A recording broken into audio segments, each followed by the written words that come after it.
आज तक हमने दूसरों को दुख पहुंचाया है, कष्ट पहुंचाया है। और ऐसा होता ही है जब तक समीचीन ज्ञान नहीं होता, तत्व ज्ञान नहीं होता, धर्म मार्ग पर व्यक्ति नहीं लगता, तब तक उसे दूसरों को कष्ट देना बुरा जैसा नहीं लगता। अच्छा भले ना लगे लेकिन बुरा जैसा प्रतीत नहीं होता उसको। एक बार की बात है, ये बात हम इसलिए बताना चाहते हैं क्योंकि व्यक्ति कभी कभी दूसरे का हित करता हुआ खुद अपना अहित कर लेता है।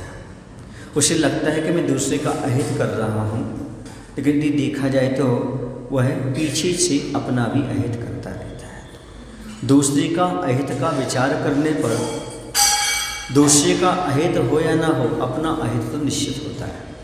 एक दृष्टांत मैं आपको दे रहा हूँ। एक बार की बात है कि कुछ 4 लड़के एक ट्रेन में बैठे, उनको खूब मस्ती करना थी। वो सोच रहे थे कि इस डिब्बे में कोई बैठे ना, हम ही लोग रहे, अच्छे से सोते रहें, जो कुछ करना करते रहें। तो उन्होंने एक योजना बनाई, क्यों ना इस डिब्बे को खाली किया जाए। किसी से कहेंगे खाली थोड़ी करेगा। उन्होंने चिल्लाना शुरू कर दिया, इसमें सांप है, सांप है, सांप है, सांप है।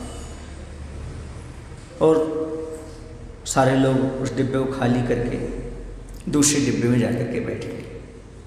अब ये सूचना स्टेशन मास्टर को, अन्य लोगों को जानकारी लगी कि इस डिब्बे में सांप है। ठीक है, ये तो सो गए शांति से।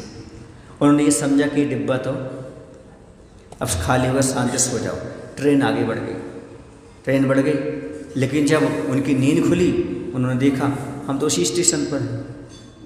पूछे कि यहाँ क्यों रुका है? क्योंकि इसमें सांप था, डिब्बा काट दिया गया, रोक दिया गया, दूसरा डिब्बा उसमें भर्ती करके आगे बढ़ा दिया गया।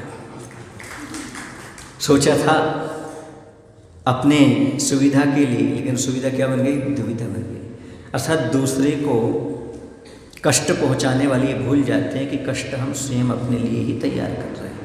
दूसरे का अहित करने वाले भूल जाते हैं कि ये सारा का सारा जो है हमारे ऊपर ही आने वाला है। इसलिए कभी भी किसी का हित के विचार है तो सोच लेना ये पीछे से हमारे ऊपर ही आने वाला है। क्योंकि पागल पत्र और को नहीं लिखता, खुद को लिखता है। जैसे संसारी प्राणी जो कर्म करता है औरों को नहीं करता, खुद को ही करता है। आपने सुना था प्रवचन में, पागल की कहानी सुनी थी ना।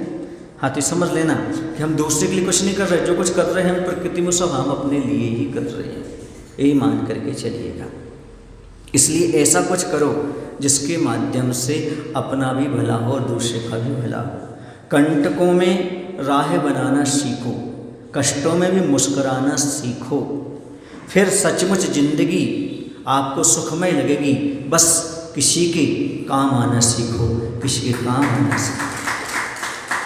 सुखमय जिंदगी बनाना चाहते हो तो किसी के काम आओ और कष्टों में भी मुस्कुराओ, और जहाँ पर कंटक हो वहाँ भी राह बना करके आगे बढ़ते जाओ। यही सुखमय जिंदगी का राज है।